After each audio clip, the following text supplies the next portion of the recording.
L'impérium n'exige pas le dévouement. Il l'extrait, molécule après molécule, jusqu'à ce que seule subsiste la fonction. À travers 10 000 années, l'humanité a été systématiquement reforgée en instrument de survie, chaque génération abandonnant davantage de ce qui définissait autrefois l'espèce. L'identité se dissout dans l'acide de la nécessité. La chair est rendue pour alimenter des serviteurs dont les cerveaux flottent dans des bains nutritifs, leur dernière pensée figée à mi-cri. Les soldats sont conditionnés jusqu'à ce que la peur devienne une impossibilité neuronale, leur mort de simples entrées statistiques dans des registres plus anciens que des civilisations. Les prêtres récitent des liturgies gravées dans leur cortex, leur voix mécanique depuis longtemps. Les enfants deviennent des scholas, des foundlings, des chairs à canon sacrés, avant d'avoir connu leur propre nom. Ce qui demeure n'est pas l'homme, mais son ombre fonctionnelle, un écho biologique perpétuant la machinerie d'un empire qui a depuis longtemps oublié pourquoi il survit. L'impérium ne compte pas ses citoyens, il les inventorie. Chaque monde habité transmet, selon des cycles définis par décrets millénaires, des registres démographiques compilés par des scribes aveugles dont la seule fonction consiste à graver des chiffres dans des dataslates déjà saturés. Ces recensements ne cherchent pas à connaître l'individu, mais à quantifier la ressource disponible. Un enfant, né sur un monde ruche, reçoit un identifiant alphanumérique avant même d'ouvrir les yeux, une séquence gravée dans les archives planétaires qui le suit jusqu'à sa mort, et parfois au-delà. Les noms propres existent encore, vestiges d'une intimité que l'impérium tolère sans y accorder d'importance. Ce qui importe, c'est le quota. Les quotas régissent tout. Chaque planète doit fournir à l'administratum un pourcentage exact de sa population, prélevé selon des catégories précises: soldats aptes au combat, psykers détectés par les navettes noires, techniciens pour les forges, chers pour les serviteurs, fidèles pour les temples. Ces prélèvements sont appelés dîmes, terme qui évoque une offrande volontaire alors qu'il s'agit d'une amputation démographique. Les gouverneurs planétaires négocient rarement. Ils savent que refuser revient à être classé dans une autre catégorie, celle des mondes rebelles, promis à l'exterminatus ou à la reconquête sanglante. Les enfants constituent la matière première la plus prisée. Non corrompus par l'hérésie, non rigidifiés par l'âge, leurs esprits se plient encore aux doctrines impériales, avec une plasticité que les adultes ont perdue.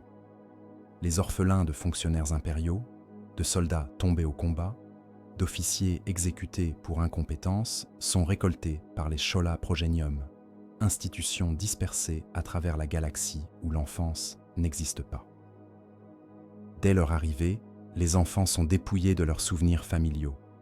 Les noms de leurs parents sont effacés des archives accessibles.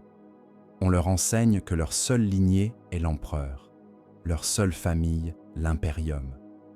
Ils apprennent à tirer avant d'apprendre à lire, à réciter des litanies avant de comprendre leur signification. Le conditionnement commence par la privation sensorielle. Les chambres de sommeil sont silencieuses, froides, éclairées par une lumière blanche constante qui empêche le repos profond.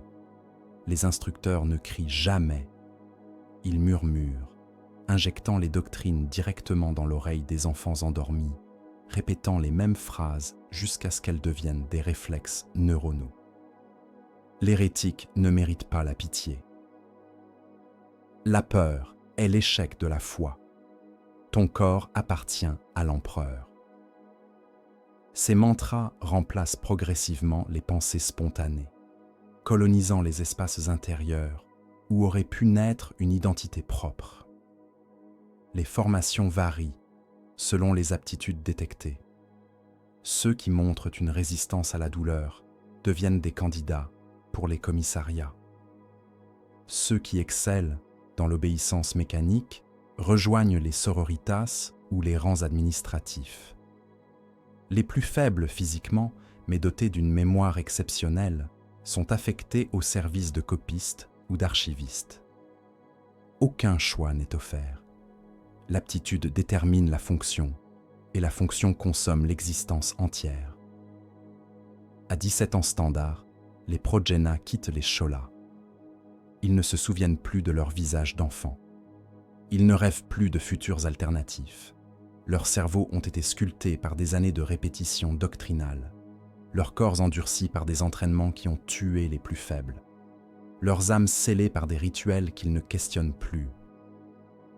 Ce qui sort des Schola Progenium n'est plus un humain au sens ancien du terme. C'est un outil vivant, calibré pour une tâche précise, incapable de désobéissance, non par choix, mais par architecture mentale. L'Imperium appelle cela l'éducation. Les archives nomment cela la préservation. Mais dans les sous-niveaux des Schola, où les enfants qui n'ont pas survécu au conditionnement sont incinérés sans cérémonie, les cerveaux-crânes enregistrent une vérité plus simple. Ce qui entre comme enfant ressort comme fonction, et la frontière entre les deux est marquée par l'effacement systématique de tout ce qui aurait pu devenir une personne. Les serviteurs existent dans un état intermédiaire entre la mort et la fonction. Leur création ne relève ni de l'artisanat ni de la médecine, mais d'un processus industriel standardisé qui transforme des corps humains en composants biomécaniques destinés à des tâches trop dangereuses, trop répétitives ou trop dégradantes pour être confiés à des machines pures. L'Imperium justifie leur existence par une logique théologique complexe. La chair humaine, même diminuée, reste sacrée car elle a apporté une âme. Un serviteur conserve cette sainteté résiduelle tout en servant de châssis pour des augmentations mécaniques qui ne pourraient fonctionner sur des automates sans âme, vulnérables aux corruptions de l'intelligence artificielle abhorrée depuis la longue nuit. Les candidats à la servitorisation proviennent de sources multiples. Les criminels condamnés pour hérésie mineure, désobéissance civile ou infraction administrative constituent le flux principal. Les invalides de guerre trop mutilés pour retourner au combat, mais dont les organes vitaux fonctionnent encore, sont récupérés des hôpitaux militaires. Les citoyens endettés au-delà de toute capacité de remboursement sont parfois vendus par leurs créanciers au Mechanicus, leurs dettes effacées en échange de leur corps. Certains mondes ruches pratiquent des rafles dans les niveaux inférieurs, capturant des sans-abri, des mutants mineurs, des individus dont la disparition ne sera jamais enregistrée. Le processus commence par l'évaluation. Des technoprêtres examinent le sujet, mesurant la densité osseuse, la capacité pulmonaire, l'état neuronal. Ils ne cherchent pas à préserver la personne, mais à déterminer quelle fonction le corps peut encore accomplir. Un dos large et une musculature dense indiquent une aptitude pour les serviteurs de levage. Des mains fines et des réflexes intacts conviennent aux tâches de manipulation délicates. Les cerveaux endommagés, mais dont le tronc cérébral reste opérationnel, sont parfaits pour les serviteurs de combat qui n'ont besoin que de reconnaître des cibles et d'appuyer sur des déclencheurs. La lobotomie constitue l'étape centrale. Contrairement aux méthodes chirurgicales précises d'autres époques, la servitorisation impériale emploie des sondes thermiques qui cautérisent des régions entières du cortex. Les souvenirs, la personnalité, la capacité de raisonnement abstrait sont brûlés systématiquement. Ce qui subsiste est calibré avec soin. Assez de fonctions cognitives pour comprendre des ordres simples, assez de mémoire musculaire pour répéter des mouvements, assez de centres de la douleur intacts pour que le serviteur évite instinctivement les dangers physiques. La conscience, si elle persiste, est réduite à un murmure perpétuel, une boucle de sensations sans contexte ni compréhension. Les augmentations suivent des modèles standardisés vieux de millénaires. Des bras mécaniques sont greffés directement sur la colonne vertébrale, court-circuitant le système nerveux périphérique pour une réponse instantanée. Des outils sont soudés aux moignons des avant-bras, pinces hydrauliques, torches plasma, scies chirurgicales, armes intégrées. Les jambes sont souvent remplacées par des supports fixes pour les serviteurs stationnaires ou par des chenilles pour ceux destinés aux environnements industriels. Des ports de données sont implantés dans le crâne rasé, permettant aux superviseurs de télécharger directement des instructions ou de modifier les paramètres comportementaux. Les serviteurs ne dorment pas au sens humain. Ils entrent en mode veille lorsqu'aucune tâche n'est assignée. Leur système biologique ralentissant jusqu'au minimum nécessaire pour maintenir les fonctions vitales. Leurs yeux restent ouverts, fixant le vide, leur bouche parfois entr'ouverte sur des respirations mécaniques. Certains émettent des sons, des fragments de mots, des gémissements tonals, que les technoprêtres interprètent comme des dysfonctionnements mineurs à ignorer tant que la productivité reste acceptable. D'autres affirment que ces sons sont des échos de ce qui fut autrefois une personne, tentant de communiquer à travers les couches de suppression neuronale. La durée de vie opérationnelle d'un serviteur varie selon l'usage. Les modèles industriels fonctionnent parfois pendant des décennies, leur corps maintenu par des injections d'antibiotiques massifs et des remplacements d'organes prélevés sur d'autres serviteurs défaillants. Les serviteurs de combat périssent généralement en quelques mois, leur système biologique incapable de supporter les stress répétés des déploiements militaires. Lorsqu'un serviteur cesse de fonctionner, son cadavre est recyclé. Les composants mécaniques sont récupérés, nettoyés, stockés pour réutilisation. Les restes organiques sont incinérés ou transformés en nutriments pour les cultures hydroponiques. Les archives du Mechanicus ne conservent aucun registre des identités perdues. Les serviteurs ne portent que des désignations alphanumériques gravées sur des plaques métalliques rivées à leur thorax.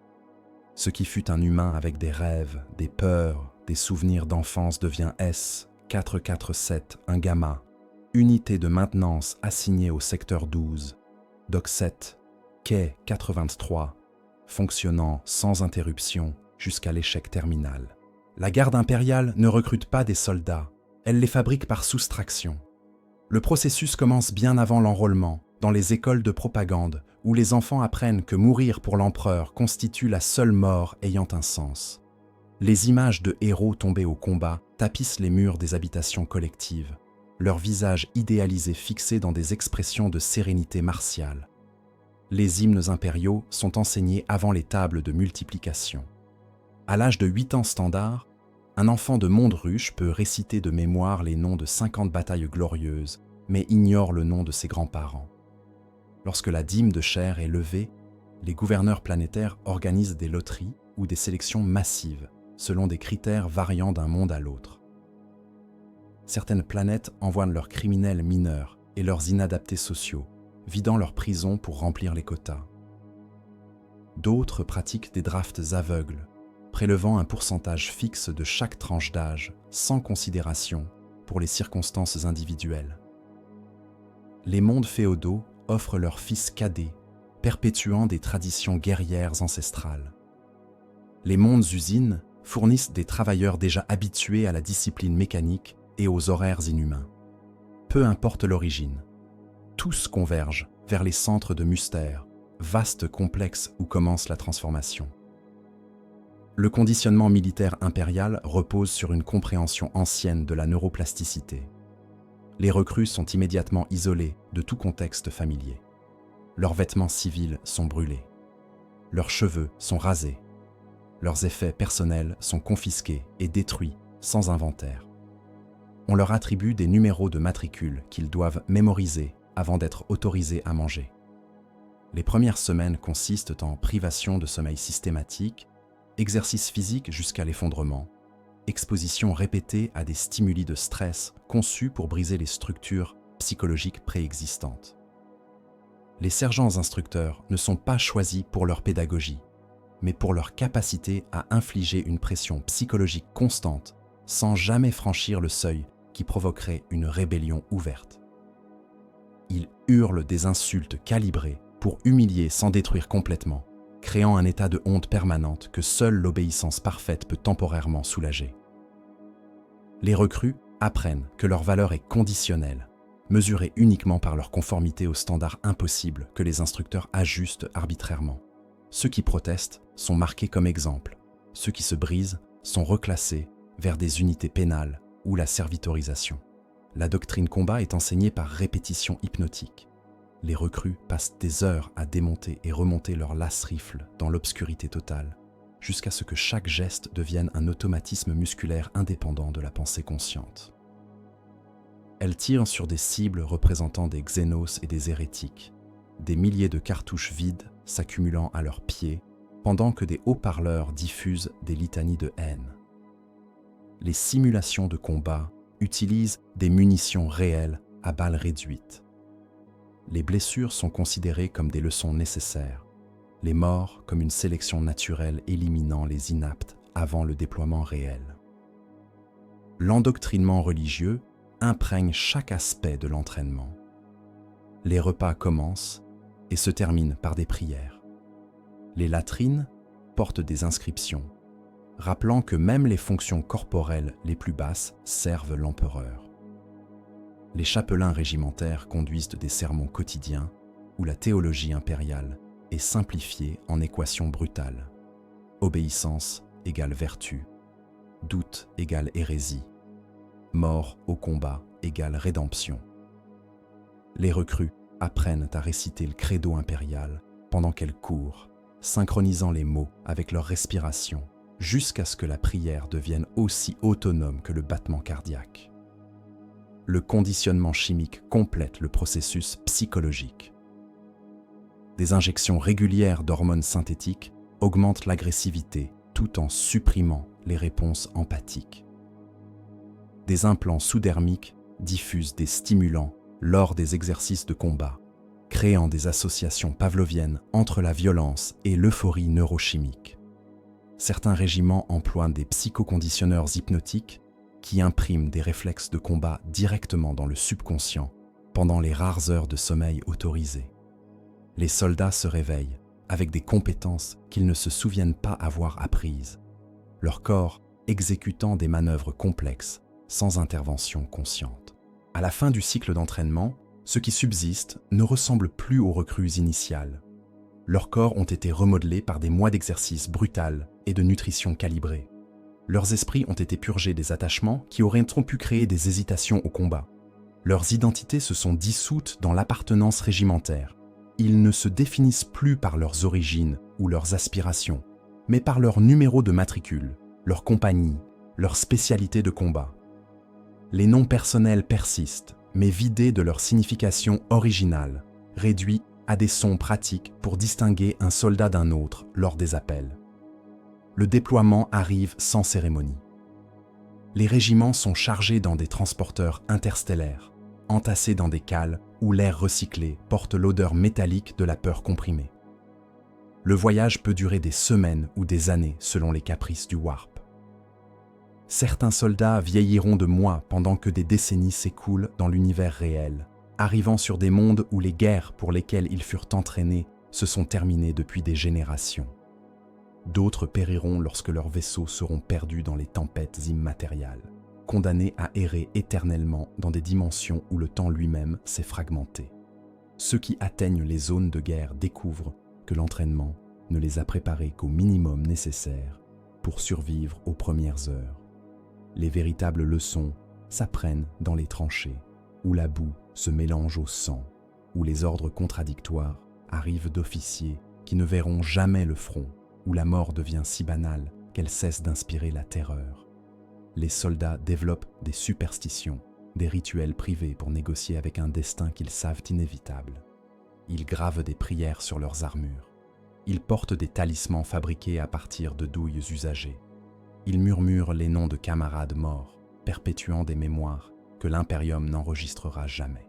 Les serviteurs existent dans un état que l'Imperium refuse de nommer mort, bien que la vie qui persiste en eux ne ressemble plus à rien d'humain. Leur création constitue une industrie silencieuse, opérant dans les sous-niveaux de chaque monde impérial, transformant un flux constant de chair condamnée en composants biomécaniques destinés à des tâches trop délicates pour les machines pures, trop dangereuses ou dégradantes pour les humains fonctionnels. Ce processus porte un nom bureaucratique, servitorisation, qui masque la violence systématique de ce qu'il accomplit réellement. Les sources de matières premières varient selon les mondes et les circonstances. Les criminels constituant le flux le plus visible, condamnés non à la mort, mais à la transformation pour des infractions allant de l'hérésie mineure au vol récurrent. Les tribunaux impériaux prononcent rarement des sentences de mort directes lorsque la servitorisation offre une alternative économiquement productive. Les invalides de guerre remplissent les quotas suivants. soldats trop mutilés pour retourner au front, mais dont les organes vitaux fonctionnent encore, leur corps récupéré des hôpitaux militaires avant même que les anesthésiques ne se dissipent complètement.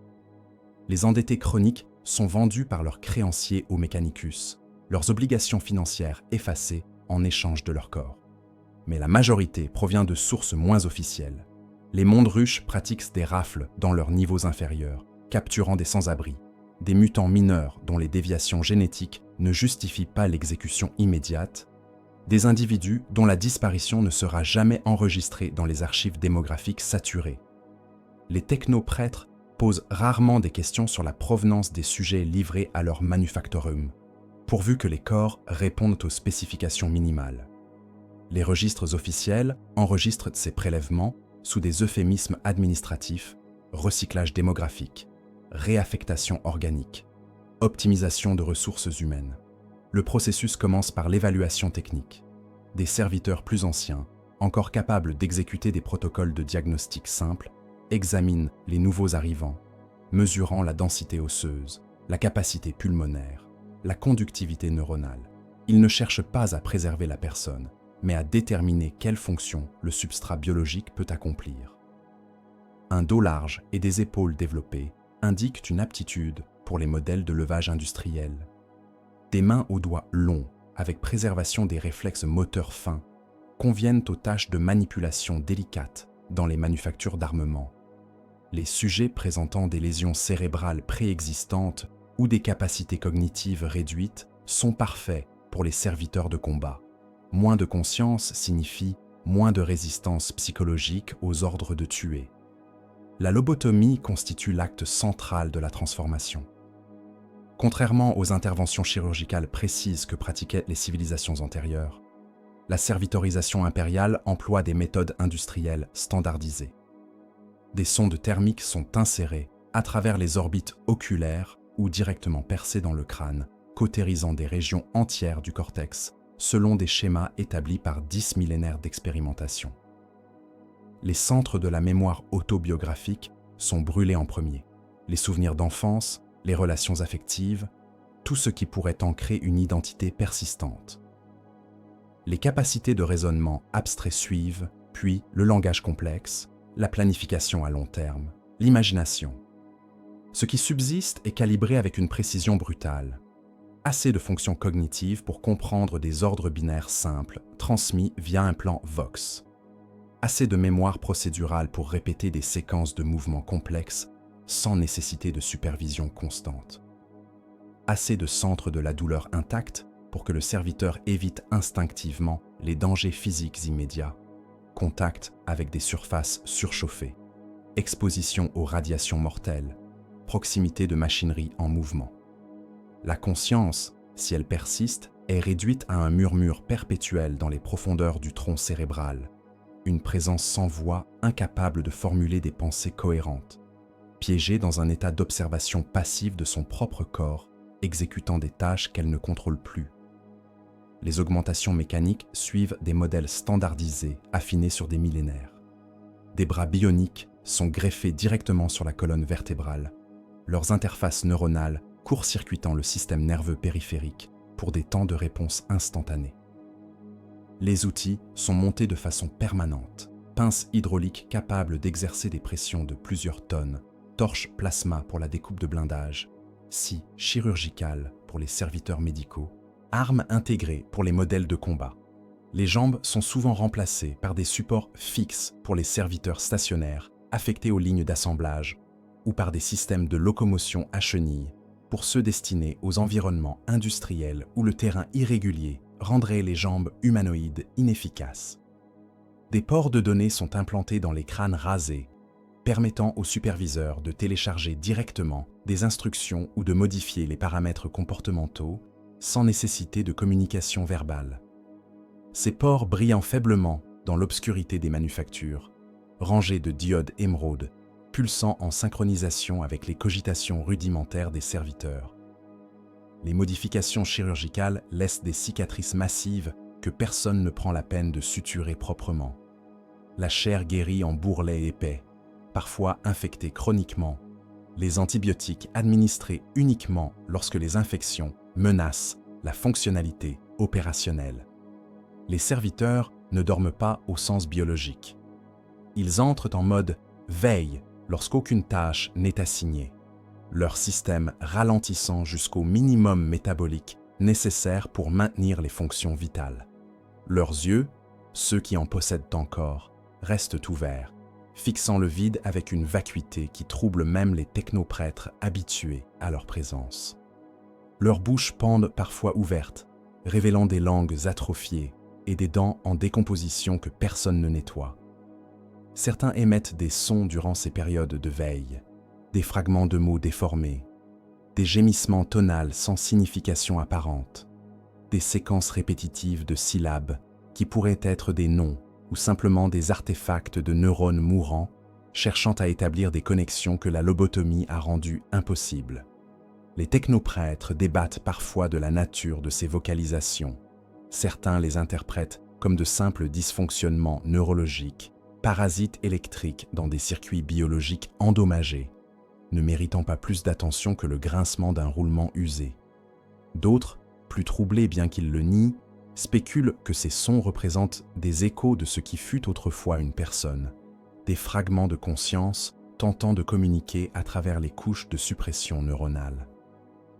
Ces débats restent théoriques, aucune recherche formelle n'est conduite car la réponse, quelle qu'elle soit, ne changerait rien aux protocoles opérationnels. La durée de vie fonctionnelle varie dramatiquement selon l'usage. Les serviteurs industriels assignés à des tâches répétitives dans des environnements contrôlés peuvent fonctionner pendant des décennies. Leur corps maintenu par des injections massives d'antibiotiques, des remplacements d'organes prélevés sur des serviteurs défaillants, des réparations mécaniques continues. Les serviteurs de combat périssent généralement en quelques mois, leur système biologique incapable de supporter les stress répétés des déploiements en zone de guerre. Les munitions lourdes qu'ils transportent écrasent leur colonne vertébrale. Les environnements toxiques corrodent leurs poumons synthétiques. Les blessures accumulées dépassent la capacité de régénération même chimiquement stimulée.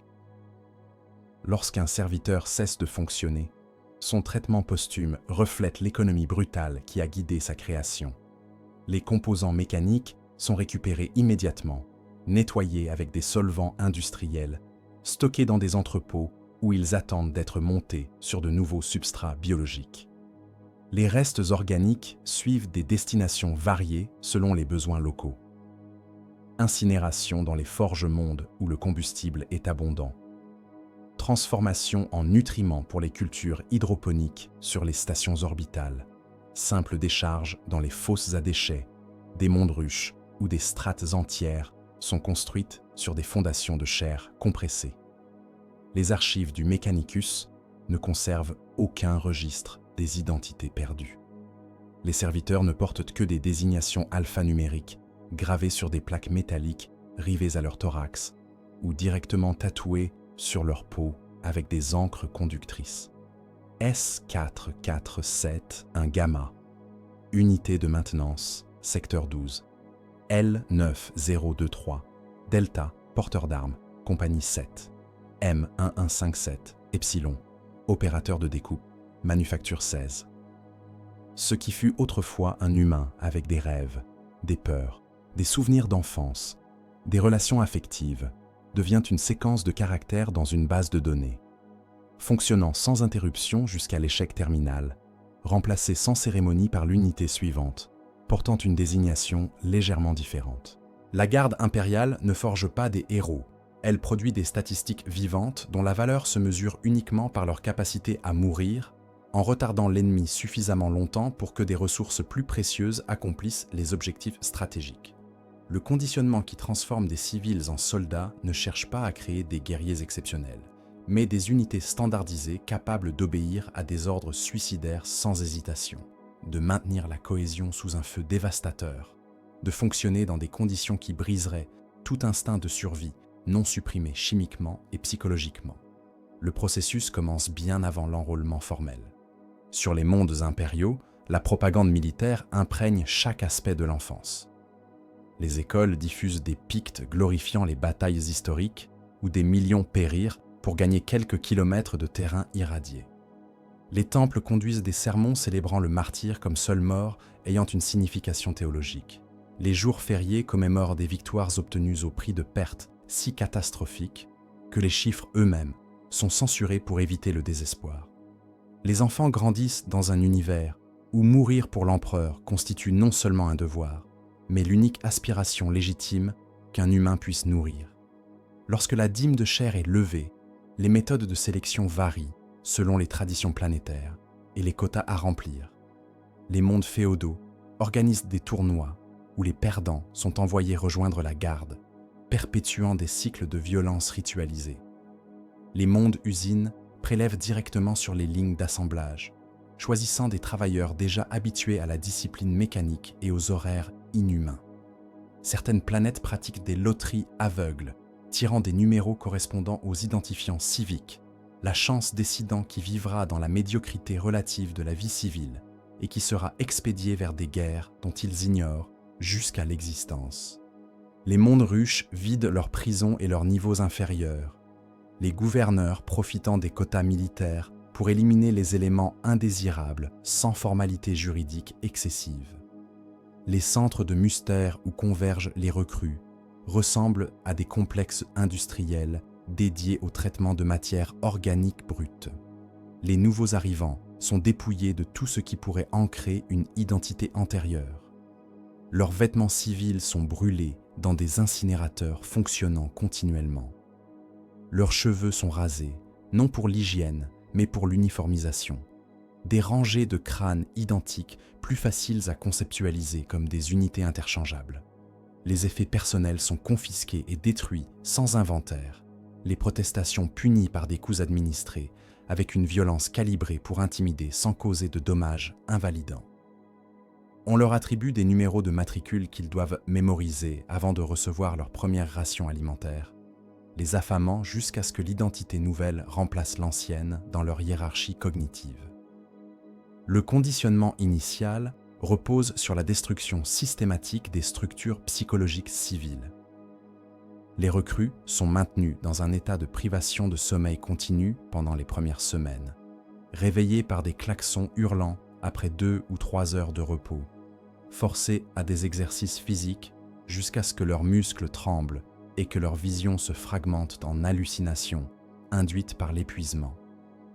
Les sergents instructeurs hurlent des insultes conçues pour humilier sans détruire complètement, créant une honte permanente que seule l'obéissance parfaite peut temporairement soulager.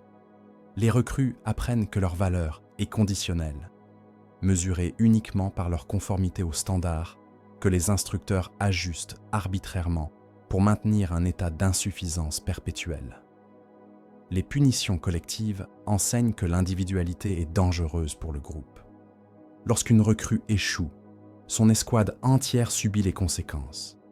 Marche forcée portant des charges qui écrasent les épaules, stations debout prolongées sous des pluies toxiques, privation de nourriture qui laisse les estomacs tordus de crampes acides.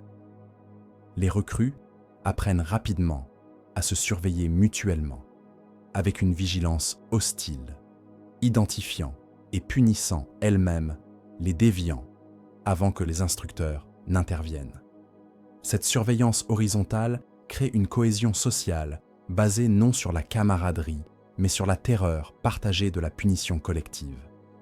L'entraînement au combat est enseigné par répétition hypnotique plutôt que par compréhension tactique. Les recrues passent des heures à démonter et remonter leur lance-rifle dans l'obscurité totale, jusqu'à ce que chaque geste devienne un automatisme musculaire indépendant de la pensée consciente. Elles tirent des dizaines de milliers de cartouches sur des cibles représentant des xénos et des hérétiques, les silhouettes conçues pour déclencher des réponses de dégoût instinctif, formes tentaculaires, proportions anatomiques déviantes, symboles du chaos gravés sur leur torse. Les haut-parleurs diffusent continuellement des litanies de haine pendant les exercices de tir, associant la violence au plaisir neurochimique des endorphines libérées par l'exercice répétitif. Les simulations de combat emploient des munitions réelles à vélocité réduite. Les blessures sont considérées comme des leçons nécessaires. Une recrue qui se fait tirer dessus parce qu'elle n'a pas cherché de couverture apprend plus efficacement que celle qui reçoit simplement une instruction verbale. Les morts occasionnelles durant l'entraînement sont enregistrées comme pertes acceptables, les corps évacués discrètement pendant que les exercices continuent sans interruption. Les survivants apprennent que la mort peut arriver sans avertissement, sans signification, et que personne ne s'arrêtera pour pleurer. L'endoctrinement religieux imprègne chaque instant. Les repas commencent et se terminent par des prières obligatoires, les recrues debout pendant que des chapelains récitent des bénédictions si longues que la nourriture refroidit. Les latrines portent des inscriptions gravées, rappelant que même l'excrétion sert l'empereur en maintenant le corps fonctionnel. Les baraquements résonnent de sermons nocturnes diffusés par des vox-hailers impossibles à éteindre, des voix monotones répétant les mêmes doctrines jusqu'à ce qu'elles s'infiltrent dans les rêves. Les chapelains conduisent des sessions quotidiennes où la théologie impériale est simplifiée en équations brutales gravées dans l'esprit par la répétition.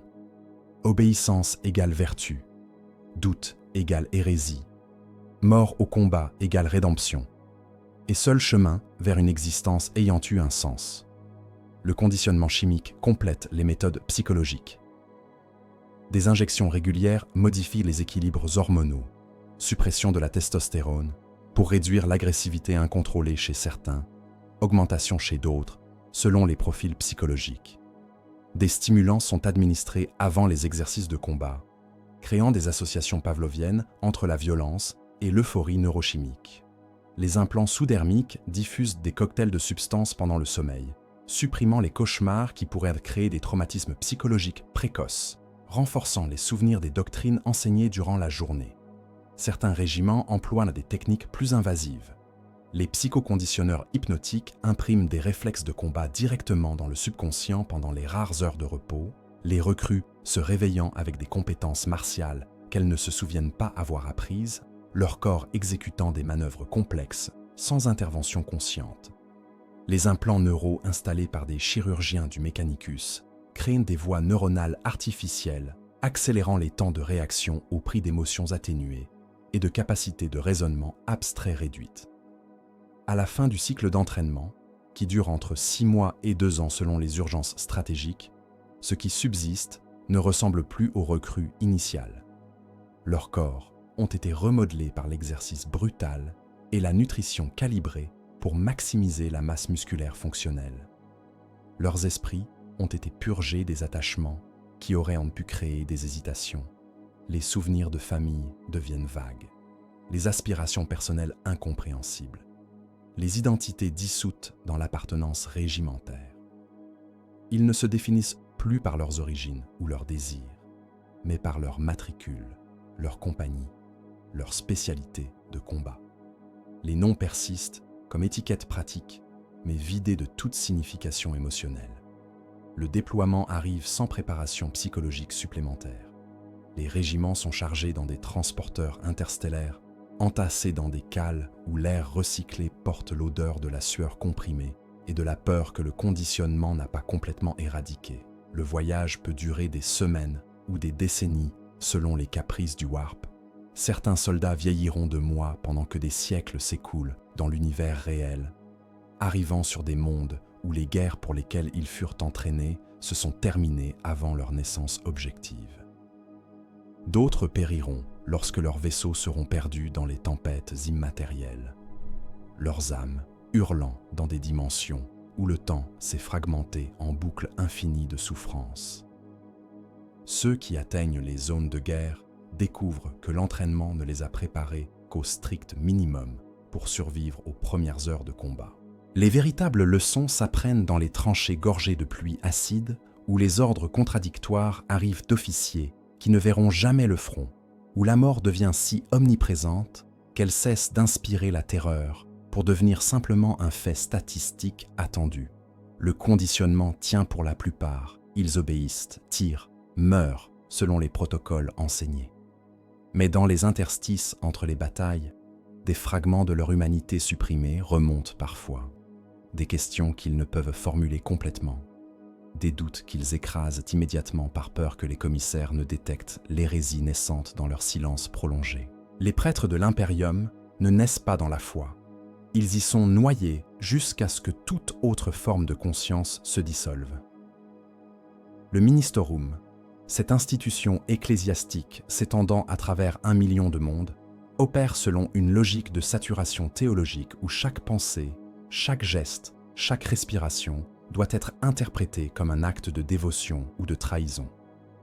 Ses membres ne sont pas de simples croyants, mais des vecteurs vivants d'une orthodoxie qui a cessé d'être une religion pour devenir la structure même de la réalité impériale, la grammaire par laquelle l'existence elle-même peut être comprise. Le recrutement ecclésiastique puise dans plusieurs sources distinctes.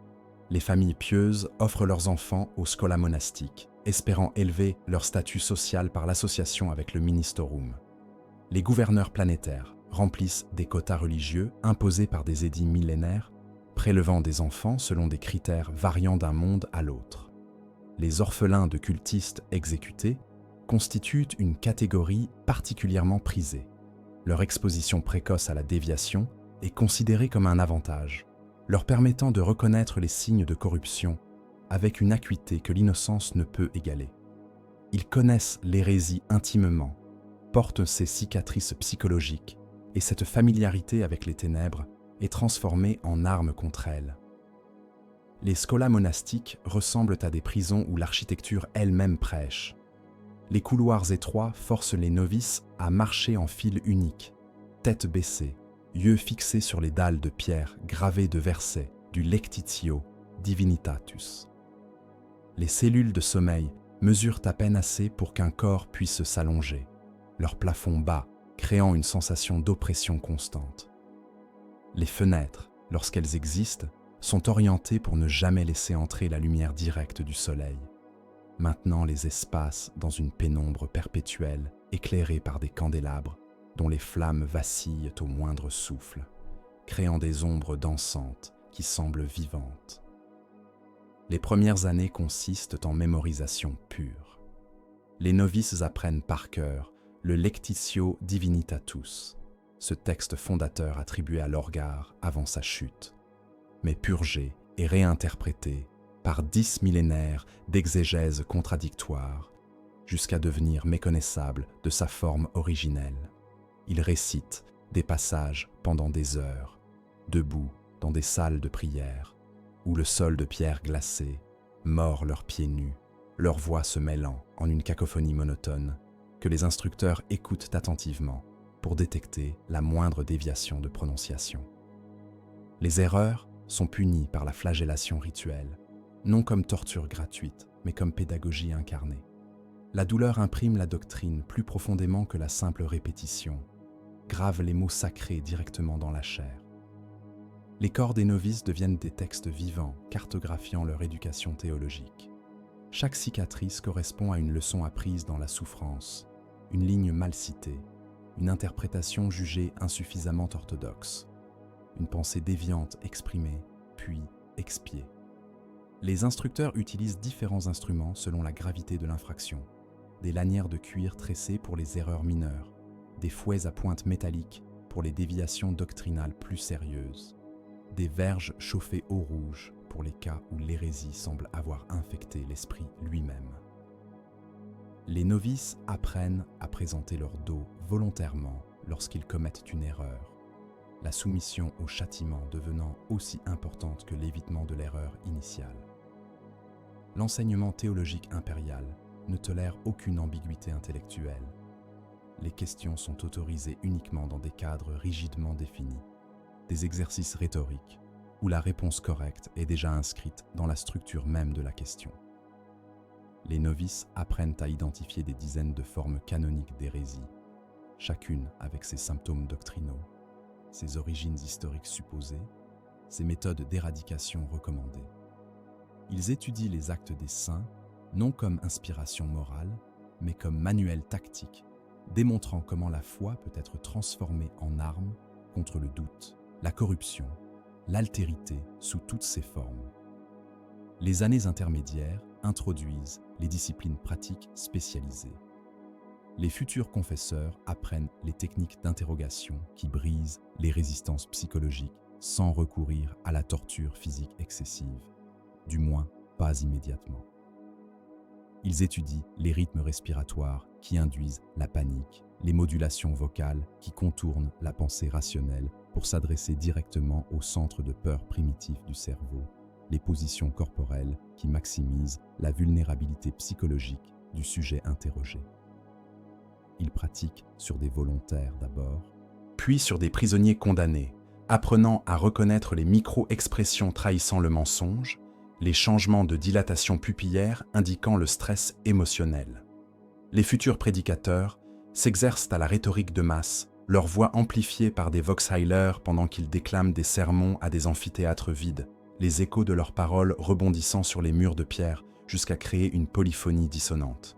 Ils apprennent à moduler leur ton pour maximiser l'impact émotionnel, murmures conspiratoriels pour les révélations d'hérésies cachées, crescendo hurlant pour les appels à la violence purificatrice, silence soudain qui crée des vides anxieux que l'audience remplit de ses propres peurs.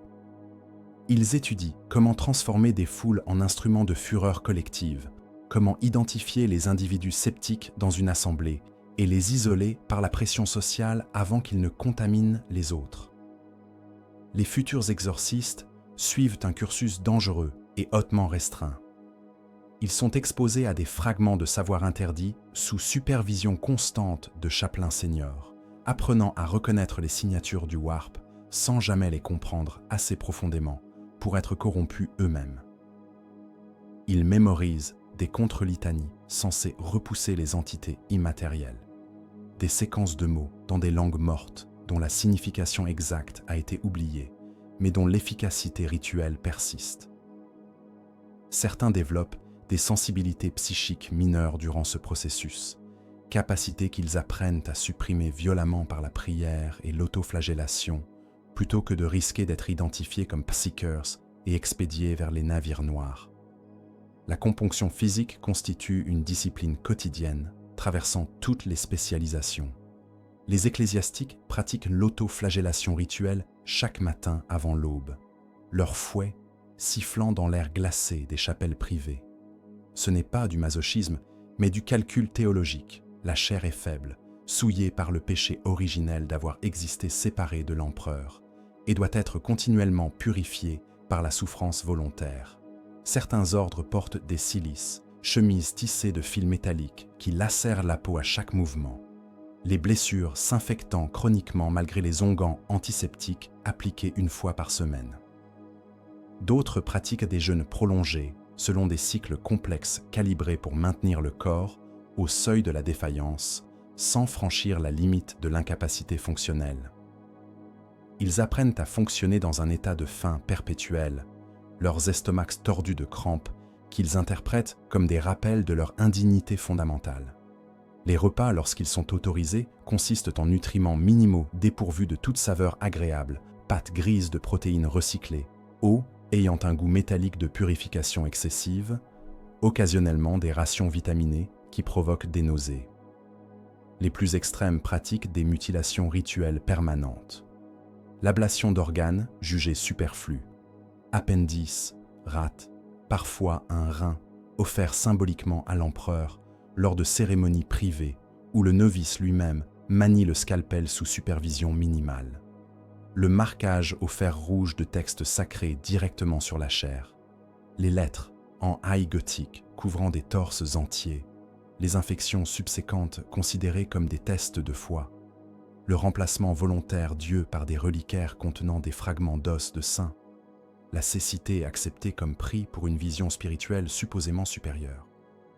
L'ordination finale arrive après des décennies de formation, marquées par des rituels variant selon les ordres, mais toujours impliquant une forme de mort symbolique et de renaissance.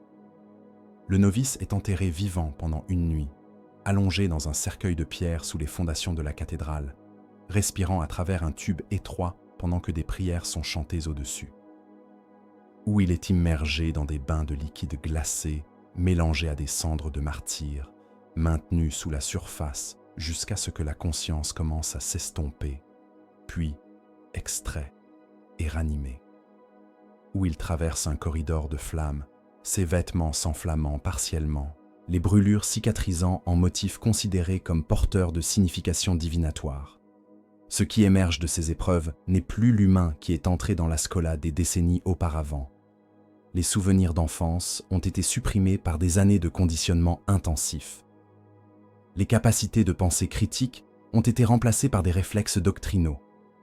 Les émotions humaines normales, doute, compassion, curiosité, ont été cautérisées par la souffrance répétée jusqu'à devenir des cicatrices psychologiques inertes. Ce qui reste est un instrument théologique parfaitement calibré, incapable de questionner les contradictions fondamentales de la foi qu'il propage, trouvant dans l'obéissance absolue non pas une contrainte, mais la seule forme de liberté qu'il peut encore concevoir. Les technoprêtres du Mechanicus incarnent une transformation que l'impérium impose involontairement à ses autres serviteurs, mais qu'eux choisissent volontairement, remplaçant méthodiquement chaque composant biologique par des augmentations mécaniques jusqu'à ce que la frontière entre l'humain et la machine devienne une question théologique plutôt qu'anatomique. Leur doctrine, le culte Mechanicus, vénère l'omnimessie, une fusion conceptuelle de l'empereur et du dieu-machine, et considère la chair comme une imperfection à corriger, une faiblesse héritée qu'il faut exciser avec la même rigueur qu'un chirurgien retire une tumeur maligne. Le recrutement dans le Mechanicus commence souvent durant l'enfance, sur les monts de forge, où l'air lui-même porte le goût métallique des particules industrielles, en suspension permanente. Les enfants montrant des aptitudes techniques sont identifiés par des tests mesurant la cognition spatiale, la mémoire procédurale, la tolérance à la répétition mécanique. Ceux qui réussissent sont retirés de leur famille, lorsque de telles structures existent encore, et intégrés au Manufactura Schola, institution où l'éducation technique et l'endoctrinement religieux sont si profondément entrelacés qu'aucune distinction ne peut être établie entre apprendre à assembler un cogitateur et prier pour sa sanctification.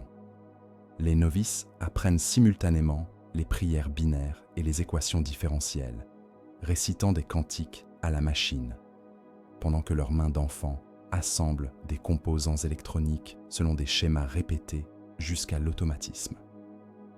Ils dorment dans des dortoirs où les murs vibrent au rythme des manufactures environnantes, le bourdonnement constant des machines devenant une berceuse mécanique qui remplace progressivement le besoin de silence pour le repos. Leurs rêves se peuplent d'engrenages, de circuits, de flux de données représentés comme des rivières lumineuses coulant à travers des paysages de métal poli. Les premières augmentations arrivent tôt, marquant l'initiation formelle dans les rangs du Mechanicus bien avant la maturité physique. Un novice reçoit généralement des implants oculaires, remplaçant ses yeux biologiques par des senseurs multispectrum, capables de percevoir les radiations infrarouges, ultraviolettes, les champs électromagnétiques invisibles aux biologiques non augmentés. La transition n'est pas indolore. Le cerveau doit être réentraîné pour interpréter ces nouveaux flux de données. Processus accompagné de migraines déchirantes qui durent des semaines pendant que les cortex visuels se réorganisent, établissant de nouvelles connexions neuronales pour traiter des informations que l'évolution n'a jamais prévu d'accommoder. Les novices apprennent à ne pas pleurer durant cette période, car leurs nouveaux yeux ne produisent plus de larmes. Les conduits lacrymaux ont été cautérisés durant la chirurgie, jugés inutiles pour des organes sensoriels mécaniques qui se nettoient eux-mêmes par des micro-pulvérisations de solvants. Cette incapacité physiologique à pleurer devient rapidement une métaphore de leur transformation plus large.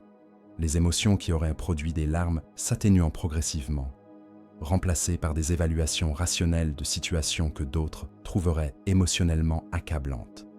Les augmentations suivent une progression dictée par le rang et la spécialisation choisie ou assignée. Les enginseers reçoivent des mécadendrites, tentacules mécaniques émergeant de pores implantés directement dans la colonne vertébrale, chacun équipé d'outils spécifiques soudés de façon permanente à leurs extrémités. Torches à fusion pour découper les blindages endommagés, manipulateurs de précision pour les réparations délicates de circuits, sondes de diagnostic transmettant des données directement au cerveau augmenté de l'enginseer. Ces appendices deviennent aussi naturels que des bras biologiques après des mois d'adaptation neurologique, leurs mouvements contrôlés par des impulsions nerveuses détournées du système nerveux central. Les génétors, spécialisés dans la manipulation biologique, remplacent leurs systèmes olfactifs et gustatifs par des analyseurs chimiques capables de détecter des composés moléculaires à des concentrations infinitésimales. Ils peuvent identifier des toxines dans l'air en respirant simplement, détecter des mutations génétiques en goûtant le sang, analyser la composition atmosphérique d'un environnement en quelques inspirations profondes. Le prix est la perte complète du plaisir sensoriel. La nourriture devient une séquence de données chimiques dépourvues de saveur, les parfums des informations moléculaires sans connotations esthétiques. Les logis font implanter des coprocesseurs directement dans leurs lobes frontaux, modules de calcul organosynthétiques qui augmentent leur capacité de traitement cognitif bien au-delà des limites biologiques normales. Ils peuvent résoudre des équations complexes instantanément, maintenir des dizaines de fils de pensée simultanés, accéder à des bases de données implantées comme si elles étaient des souvenirs personnels. Mais cette puissance computationnelle a un coût. Les émotions s'atténuent progressivement, devenant des parasites neurologiques qui interfèrent avec les processus de calcul purs et sont donc supprimés chimiquement ou par des ajustements des paramètres des implants jusqu'à ne subsister que comme des échos lointains. Le processus d'augmentation n'est jamais achevé, ne possède aucun point terminal définitif. Chaque promotion dans la hiérarchie du Mechanicus, chaque décennie de service, chaque accomplissement technique significatif justifie de nouvelles modifications. Les membres biologiques sont remplacés par des prothèses offrant une force supérieure, une précision millimétrique, l'absence de fatigue musculaire. Les poumons sont extraits et remplacés par des systèmes respiratoires synthétiques capables de filtrer les toxines atmosphériques, de fonctionner dans des environnements à basse pression, de recycler l'oxygène avec une efficacité que la biologie ne peut égaler. Le système digestif est minimisé ou complètement retiré. Les nutriments fournis directement par des injecteurs chimiques qui transforment l'alimentation en simple maintenance mécanique, des cartouches de pâtes nutritives insérées dans des pores abdominaux, absorbées sans mastication, sans déglutition, sans le rituel social du repas partagé. Les organes reproducteurs sont généralement les premiers éléments sacrifiés volontairement, considérés comme des distractions biologiques sans pertinence pour des êtres dédiés exclusivement à la compréhension des machines. La libido disparaît avec eux, remplacée par une obsession pour l'optimisation technique qui fournit une satisfaction neurochimique similaire, mais canalisée vers des objectifs que le Mechanicus juge plus productifs. Le langage lui-même se transforme au fur et à mesure que les augmentations s'accumulent. Les technoprêtres communiquent de préférence en binaire, flux de données transmis via des implants Vox qui permettent des échanges d'informations exponentiellement plus denses que le langage verbal ne pourrait jamais accomplir. Leurs conversations ressemblent à des séquences de clics modulés, de sifflements harmoniques, de tonalités ultrasoniques et infrasoniques complètement incompréhensibles aux biologiques non augmentés qui les entendent comme du simple bruit mécanique dépourvu de signification. Le gothique standard devient une langue secondaire utilisée avec réticence uniquement pour interagir avec les biologiques lors de négociations diplomatiques ou de transactions commerciales. Ils le prononcent avec des intonations mécaniques parfaitement régulières, sans les variations émotionnelles que les humains normaux introduisent instinctivement, leur voix reconstruite autour de synthétiseurs vocaux, produisant des sons dépourvus de chaleur organique. Chaque phrase semble avoir été assemblée à partir de composants préfabriqués plutôt que générés spontanément, ce qui est d'ailleurs littéralement le cas pour les technoprêtres les plus augmentés dont les centres du langage biologique ont été remplacés par des modules de traitement linguistique artificiel. La douleur demeure même après des décennies d'augmentation, mais elle est réinterprétée à travers un cadre conceptuel radicalement différent. Les technoprêtres ne recherchent pas l'anesthésie complète, car la douleur fournit des données diagnostiques précieuses sur l'état des systèmes biologiques résiduels. Une inflammation indique une infection nécessitant des antibiotiques. Une douleur articulaire signale l'usure de connexions entre composants organiques et mécaniques. Ils apprennent à la compartimenter, à l'observer comme un phénomène externe rapporté par des senseurs, plutôt que vécu subjectivement comme une expérience personnelle. Les augmentations neurologiques installées spécifiquement à cette fin permettent de moduler les réponses à la douleur avec une précision remarquable.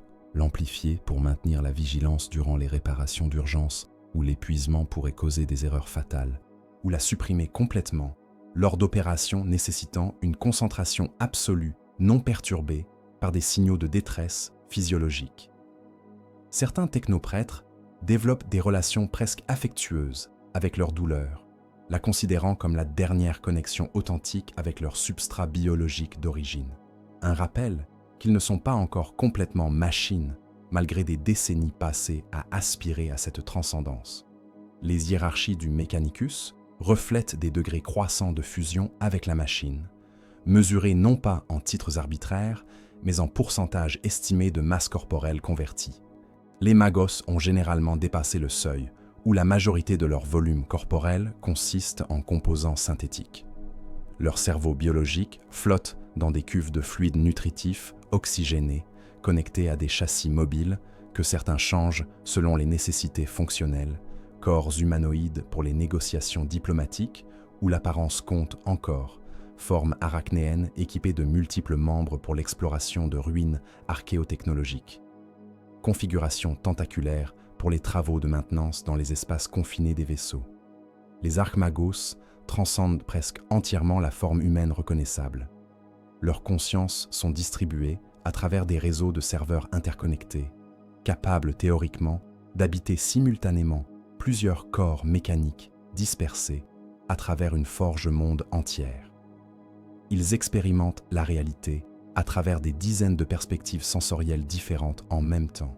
Leur cognition élargie jusqu'à un état que les biologiques non augmentés ne peuvent même pas conceptualiser, une existence qui ressemblerait à de la folie schizophrénique si elle n'était pas soutenue par une architecture computationnelle sophistiquée gérant les flux de données parallèles.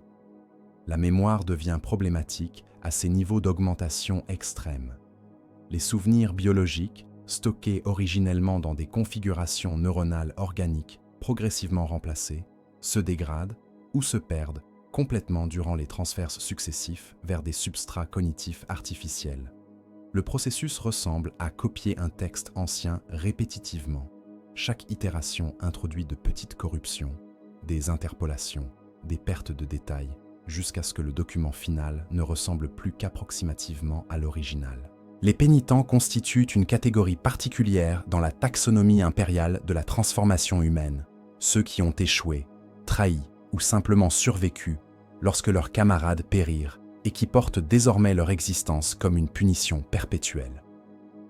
L'Imperium ne pardonne jamais vraiment, mais il offre parfois la possibilité d'une rédemption par l'agonie prolongée, transformant la culpabilité en combustible pour des actes de violence suicidaire censés racheter des fautes que personne ne définit jamais clairement.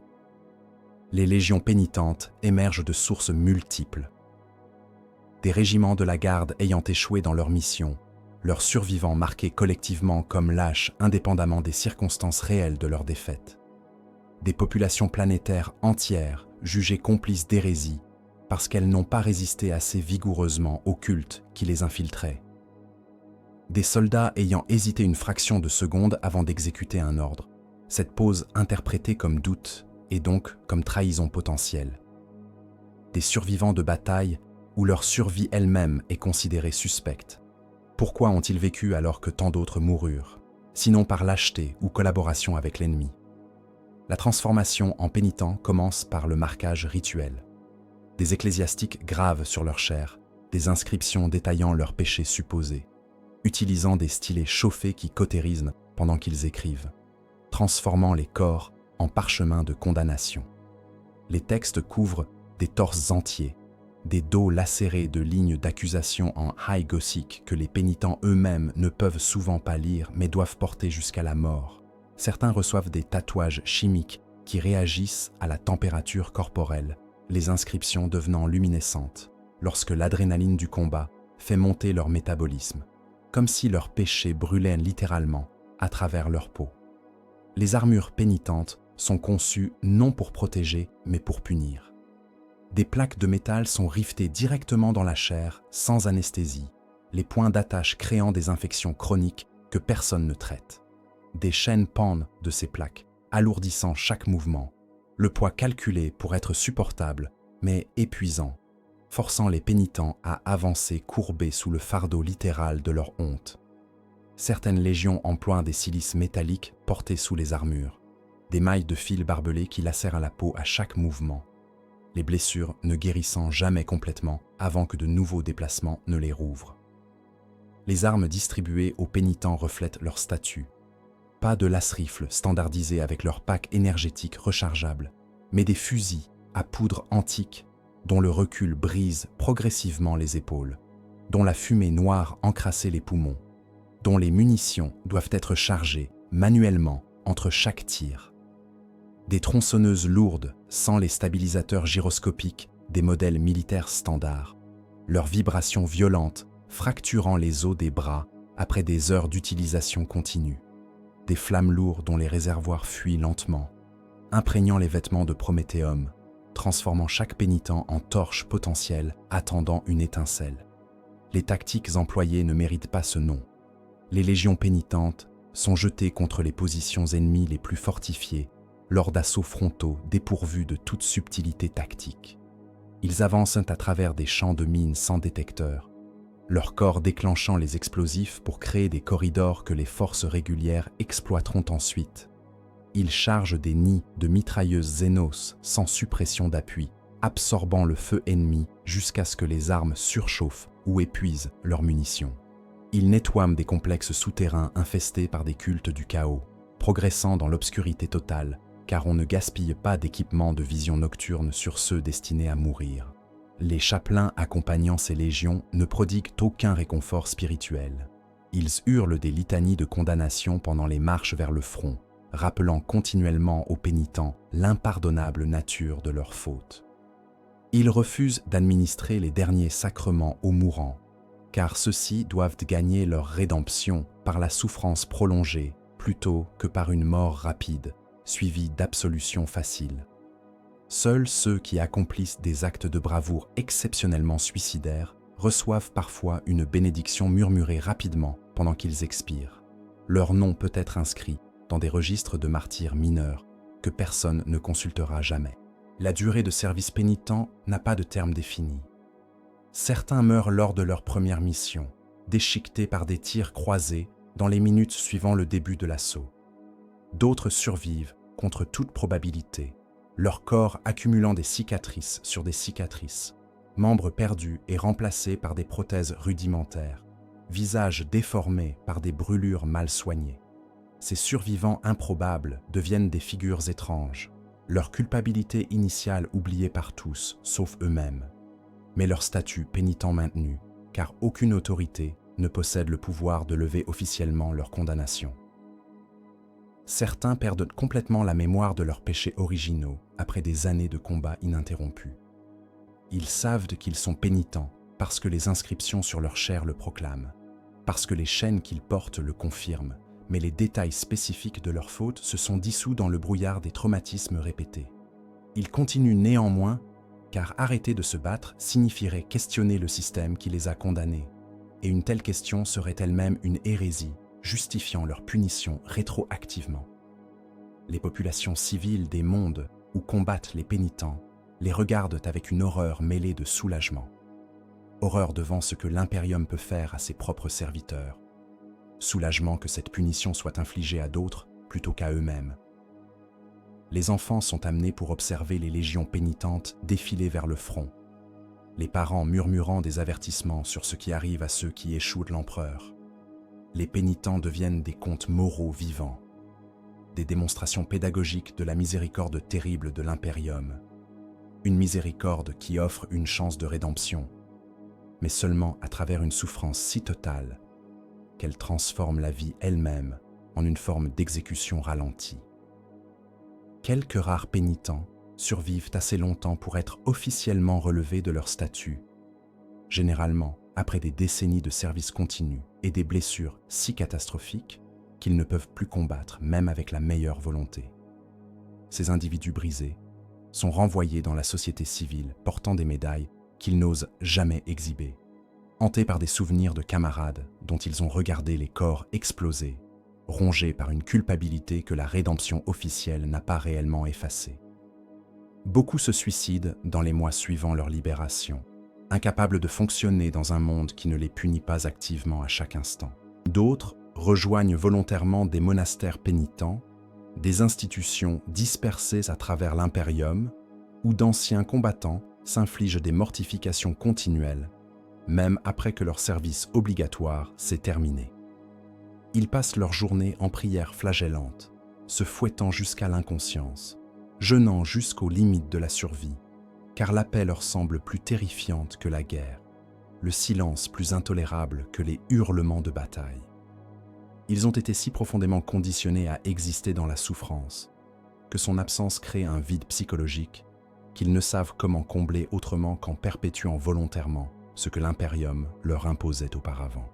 Les légions pénitentes incarnent une vérité que l'impérium préfère ne jamais articuler explicitement, que la rédemption n'est pas vraiment offerte, seulement l'illusion de sa possibilité, utilisée pour extraire quelques années supplémentaires de service militaire de ceux qui, autrement, auraient simplement été exécutés, que la culpabilité devient un outil de contrôle social, transformant même les victimes de circonstances en agents volontaires de leur propre destruction. Que dans un empire construit sur la foi et l'obéissance, même le pardon doit être transformé en arme, même la pénitence militarisée au service d'une machine de guerre qui ne peut tolérer aucun gaspillage, pas même le gaspillage de ceux qu'elle a condamnés. Les archives du Ministorum et de l'Administratum contiennent des registres dont l'existence même constitue une forme de disparition systématique. Des milliards de noms inscrits dans des colonnes qui s'étendent sur des dataslats comptant des milliers de pages, chaque entrée représentant un humain transformé en notation bureaucratique. Une vie réduite à un identifiant alphanumérique suivi d'une date et d'un code de destination. Ces documents ne sont pas secrets.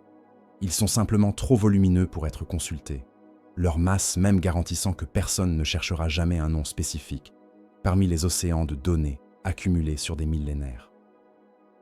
Les scribes qui maintiennent ces archives, travaillant dans des salles sans fenêtres éclairées par des lumens blafards qui transforment leur peau en parchemin translucide. Ils copient mécaniquement des listes transmises par des canaux bureaucratiques si complexes que l'origine des informations reste souvent indéterminée.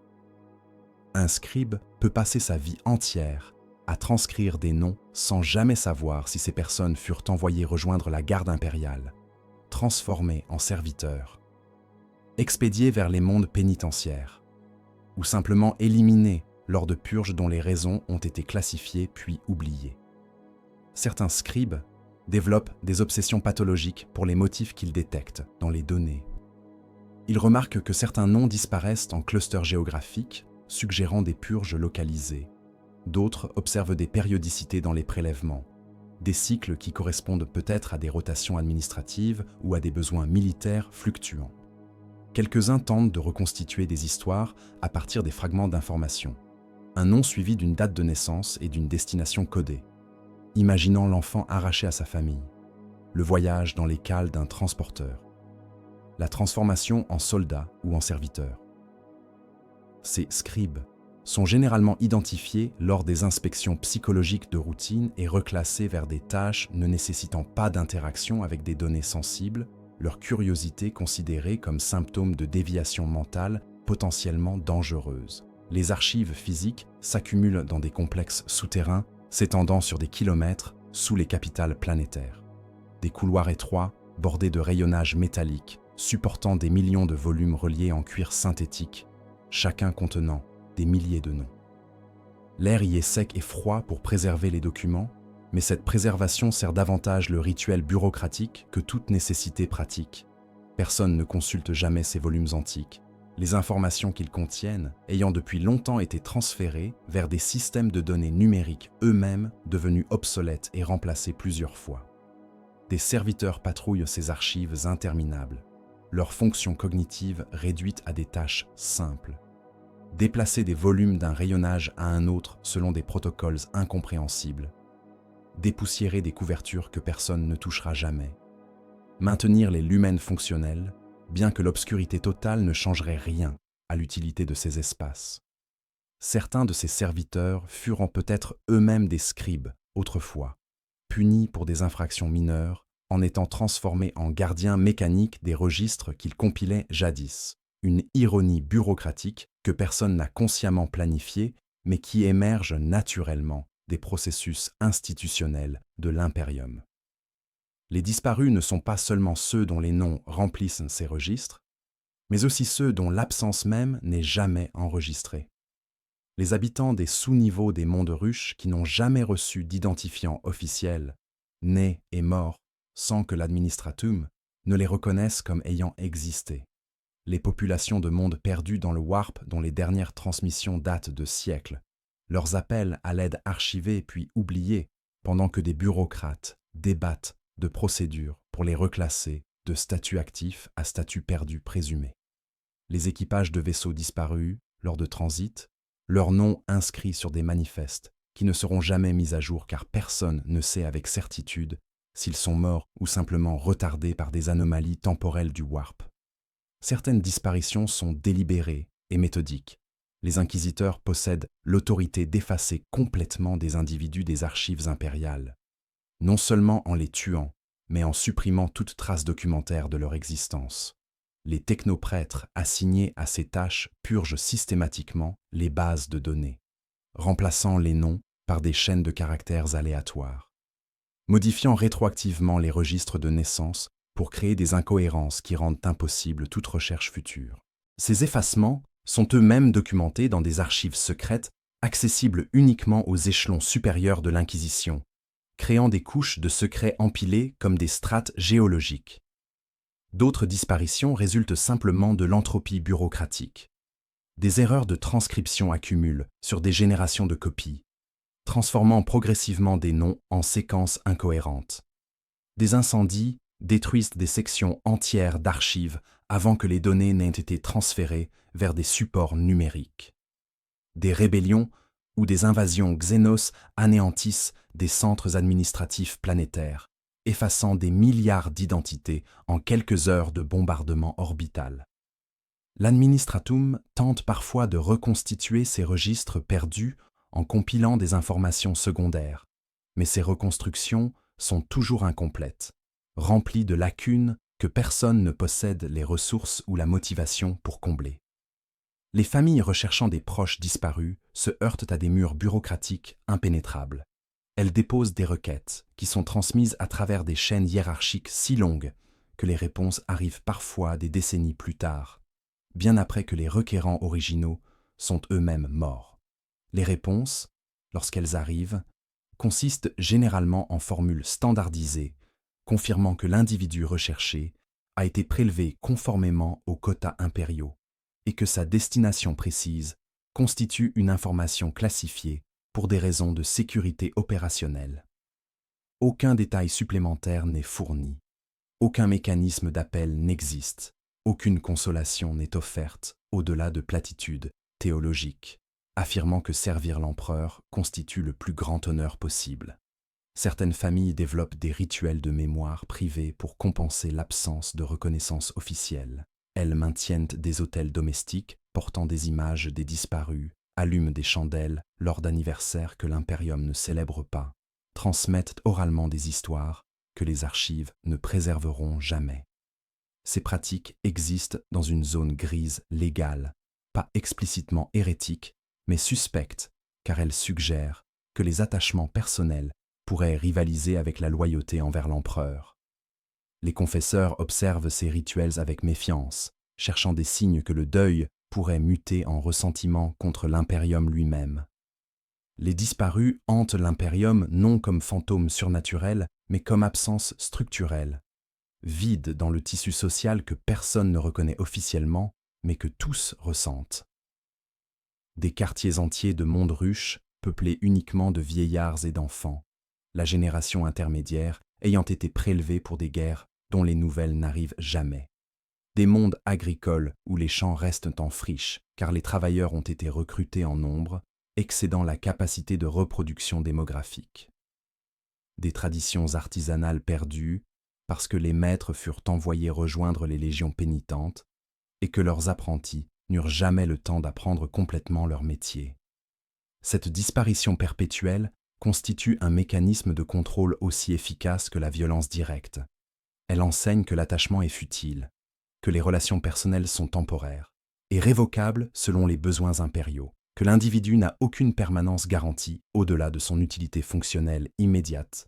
Les populations apprennent à ne pas questionner trop vigoureusement, à accepter les prélèvements avec résignation plutôt que résistance, car résister ne changerait rien, sinon attirer une attention administrative qui pourrait résulter en disparition supplémentaire. Les registres des disparus croissent exponentiellement, leur volume dépassant depuis longtemps toute capacité de traitement significatif. Ils existent désormais principalement comme symboles bureaucratiques, preuve que l'impérium maintient des archives, même lorsque ces archives ne servent aucune fonction pratique. Les scribes continuent de copier des noms dans des volumes que personne ne lira jamais, perpétuant un rituel administratif vidé de signification, mais maintenu par pure inertie institutionnelle.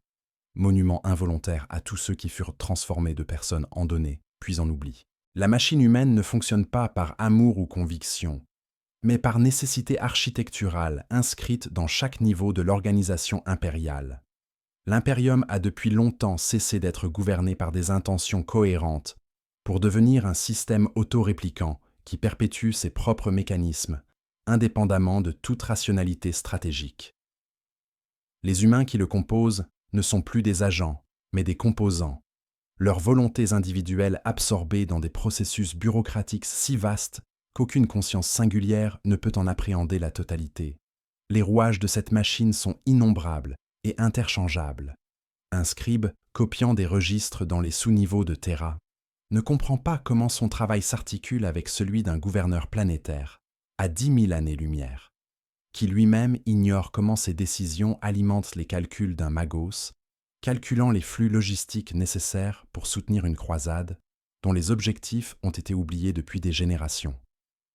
Chaque composant exécute sa fonction sans vision d'ensemble, sans possibilité de questionner sa pertinence, car questionner nécessiterait une perspective que le système lui-même rend impossible.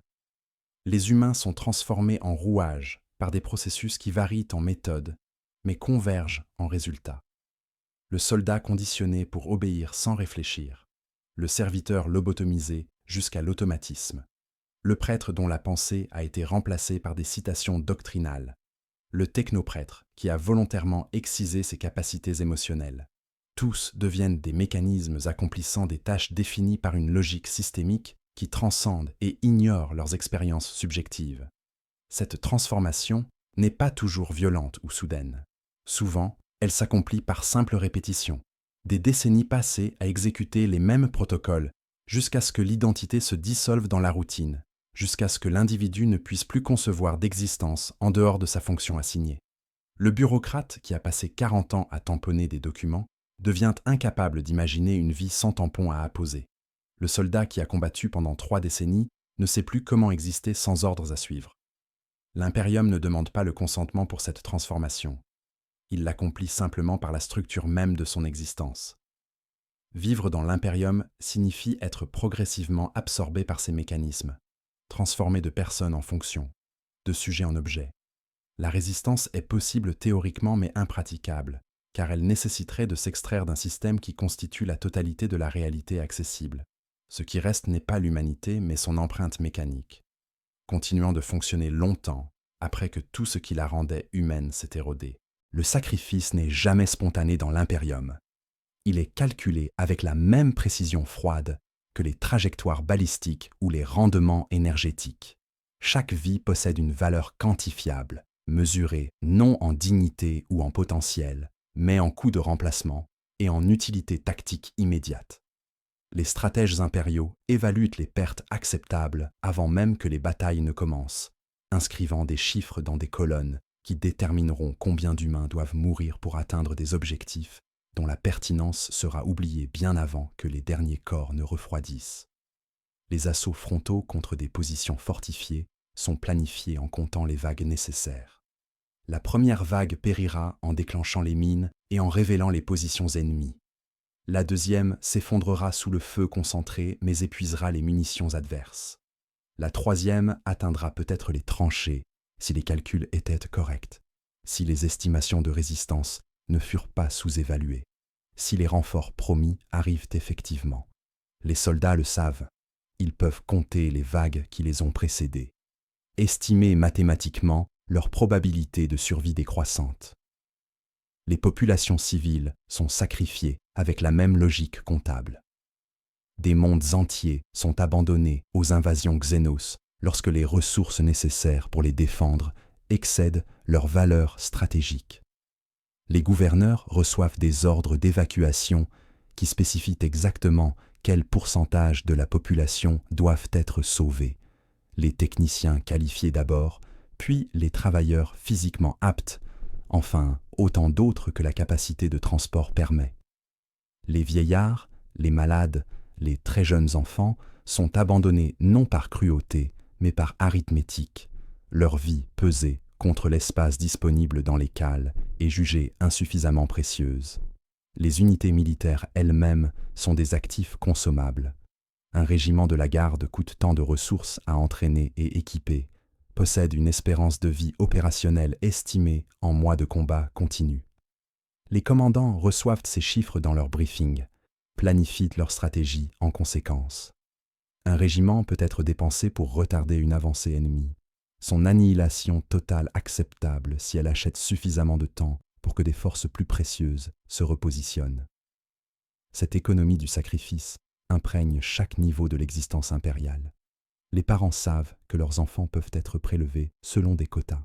Les travailleurs comprennent que leur vie valent moins que les machines qu'ils opèrent. Les soldats acceptent que leur survie est conditionnelle à leur utilité continue. Personne ne se sacrifie volontairement. Ils sont sacrifiés par un système qui a transformé l'existence humaine en monnaie d'échange, dépensée sans remords pour maintenir une machine qui ne se souvient plus pourquoi elle doit continuer de fonctionner. Ce qui reste de l'homme après des millénaires de transformation systématique ne peut plus être nommé humanité, au sens que ce mot possédait autrefois. Les archives fragmentaires de l'ère des luttes évoquent une espèce capable de curiosité désintéressée, de création artistique sans fonction utilitaire, d'attachements affectifs transcendant le calcul de survie. Ces capacités existent encore sous forme vestigiale, mais elles ont été si profondément subordonnées aux impératifs de l'impérium qu'elles ne se manifestent plus que comme anomalies tolérées dans les marges du système. Les soldats murmurent encore des noms de camarades tombés, perpétuant des mémoires que l'administratum ne reconnaîtra jamais. Les mères cachent encore des portraits d'enfants prélevés par les dîmes, images interdites car elles suggèrent que les attachements personnels pourraient rivaliser avec la loyauté envers l'empereur. Les artisans gravent encore des motifs décoratifs dans des objets fonctionnels, des obéissances esthétiques si minimes qu'elles échappent généralement à la censure. Ces gestes persistent non comme expression d'une humanité préservée, mais comme écho-réflexe, contraction musculaire d'un membre depuis longtemps amputé. La compassion survit transformée en faiblesse à réprimer. Les instructeurs militaires l'identifient chez les recrues et la cautérisent par conditionnement brutal. Les confesseurs la reconnaissent durant les confessions et la classifient comme symptôme de foi insuffisante, nécessitant pénitence. Les technoprêtres la détectent en eux-mêmes comme parasitage émotionnel et l'excisent chirurgicalement via des ajustements d'implants neurologiques. Ce qui aurait pu être de l'empathie devient un dysfonctionnement à corriger. L'espoir lui-même a été redéfini. Il ne signifie plus l'aspiration vers un futur meilleur, mais simplement la croyance que l'impérium survivra un jour supplémentaire. Les prières ne demandent pas l'amélioration des conditions, mais la force de continuer à endurer. Les sermons promettent non le salut dans cette vie, mais uniquement que la souffrance présente sert un dessein trop vaste pour être compris par des esprits mortels. L'horizon temporel s'est effondré. Personne ne planifie au-delà de la prochaine bataille, du prochain quota, de la prochaine purge. Ce qui demeure n'est pas l'homme, mais son empreinte fonctionnelle, une configuration biologique optimisée pour servir une machinerie impériale qui a oublié toute finalité au-delà de sa propre perpétuation. Les humains de l'impérium vivent, travaillent, se reproduisent et meurent dans les interstices de ce système, leurs existences comprimées dans des espaces si étroits que la question de ce qu'ils auraient pu devenir dans d'autres circonstances ne peut même plus être formulée. L'obéissance dans l'impérium n'est pas une vertu cultivée, mais une architecture neurochimique imposée par des technologies médicales aussi anciennes que brutales. Les populations ne sont pas persuadées de servir, elles sont reconditionnées jusqu'à ce que la désobéissance devienne physiologiquement impossible, leur cerveau restructuré pour que les ordres des supérieurs activent les mêmes circuits de récompense que la nourriture ou la reproduction, créant une dépendance biologique à la hiérarchie. Les méthodes varient selon les ressources disponibles et les traditions locales. Sur les mondes possédant encore des infrastructures médicales sophistiquées, des implants sous-crâniens diffusent des cocktails hormonaux modulant continuellement les états émotionnels. La dopamine est libérée lors de l'exécution correcte d'ordres, le cortisol inondé dans le système nerveux lorsque des pensées de rébellion émergent. Ces implants sont installés durant l'enfance sur certaines planètes, intégrés aux vaccinations obligatoires, leur présence jamais mentionnée aux porteurs qui grandissent en croyant que leur docilité reflète leur caractère naturel plutôt qu'une manipulation chimique permanente. Sur les mondes moins avancés technologiquement, des méthodes plus archaïques persistent. Des drogues de soumission administrées dans les rations alimentaires quotidiennes, leur dosage calibré pour supprimer l'agressivité sans réduire la capacité de travail. Des techniques de conditionnement pavlovien où la désobéissance est associée à des douleurs induites électriquement, jusqu'à ce que les synapses elles-mêmes se réorganisent pour éviter toute pensée subversive. Des lobotomies partielles ciblant spécifiquement les régions cérébrales associées à l'autonomie et à la contestation d'autorité. Les soldats reçoivent des traitements particulièrement intensifs. Leurs glandes surrénales sont augmentées chirurgicalement pour produire des niveaux d'adrénaline supranormaux en présence de symboles d'autorité impériale, uniformes d'officiers, aquila, iconographie sacrée. Leurs amygdales sont conditionnées pour réagir à la désobéissance avec une terreur viscérale, dépassant celle inspirée par l'ennemi. Certains régiments empoisonnent des puces de loyauté implantées directement dans les troncs cérébraux, capables d'induire des crises épileptiques ou des arrêts cardiaques si des capteurs détectent des schémas neurologiques associés à la mutinerie. Cette obéissance manufacturée crée des populations incapables de concevoir des alternatives au système qui les opprime. Elles ne se rebellent pas parce qu'elles manquent de courage, mais parce que leurs architectures neurologiques ont été modifiées pour rendre la rébellion littéralement impensable. Les chaînes les plus efficaces sont celles forgées directement dans la chair, invisibles et intériorisées, au point que les esclaves défendent sincèrement leur servitude, incapables de reconnaître que leur loyauté n'est pas un choix, mais une programmation biologique contre laquelle leur volonté consciente ne peut rien. Les registres des disparus ne cessent jamais de croître, mais parallèlement existe une catégorie plus troublante encore, celle de ceux qui demeurent physiquement présents tout en ayant cessé d'exister de toute manière significative. Ils marchent, respirent, accomplissent leurs fonctions assignées, mais ce qui aurait pu constituer une personne a été si complètement effacé que leur présence physique ne masque qu'une absence fondamentale. L'impérium ne les compte pas parmi les morts, car leurs corps fonctionnent encore, mais ils hantent néanmoins l'Empire comme des fantômes incarnés. Les vétérans de campagnes prolongées constituent la manifestation la plus visible de ce phénomène. Ceux qui ont survécu à des décennies de combats continus, leurs esprits fracturés par des traumatismes répétés que personne ne traite, car la psychologie est considérée comme une science suspecte, potentiellement hérétique dans son implication que l'esprit humain possède une fragilité nécessitant des soins. Ils exécutent encore leurs devoirs avec une précision mécanique, mais leurs yeux ne focalisent plus correctement sur le présent. Ils voient des champs de bataille, disparus, superposés sur les réalités actuelles, sursautent à des explosions que personne d'autre n'entend, murmurent des réponses à des camarades morts depuis des années. Les usines impériales produisent des générations de travailleurs dont les vies entières se déroulent dans des cycles si répétitifs que la conscience individuelle s'atrophie par manque de stimulation. Ils se réveillent au même klaxon, marchent les mêmes corridors, accomplissent les mêmes gestes sur les mêmes lignes d'assemblage pendant des décennies sans interruption. Leur cerveau privés de nouveautés ou de choix, se simplifient graduellement. Les souvenirs cessent de se former correctement, car chaque jour est identique au précédent, créant une existence sans progression temporelle, un présent éternel indifférencié. Ils vieillissent physiologiquement, mais ne développent jamais de biographie narrative. Leur vie, des séquences de répétition sans arc ni développement. Les populations des mondes ruches inférieurs existent dans une forme d'absence collective. Entassées dans des densités dépassant tout ce que l'évolution humaine a préparé l'espèce à tolérer, elles développent une étrange dissolution de l'individualité. Les appartements surpeuplés effacent les frontières entre les personnes.